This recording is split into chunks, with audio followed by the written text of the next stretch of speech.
Салам достор, биздин каналга жазылыңыздар. Башкалар көрсөтпөгөндү биз көрсөтөбүз. Мен Мамке Алчакам 2 мартта случайно эле Ала Тоо аянтына барып калдым. Ошол жерде барып ары бери басып жүрүп 2 айга жолугуп калдым.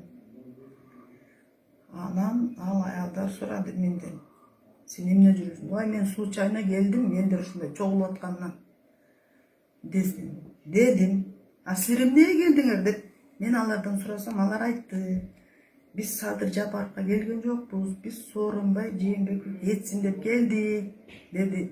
Ошентип сүйлөп атканда эле ар жактан бир бала чуркап келди. Чуркап келип эле микрофонун суна койду. Аны мен оозума суна койгон тигилердин сөзүн сүйлөп эле өзүм да билбей калдым эмне сүйлөгөнүмдү. Ошолордун сөзүн коштоп койдум. Анан эми өлкөдө тынччылык болсо, стабилдүүлүк болсо, бала акырасы жакшы да. Эгер мен туура эмес сүйлөсөм, кыргыз эли мени кечирип койгула.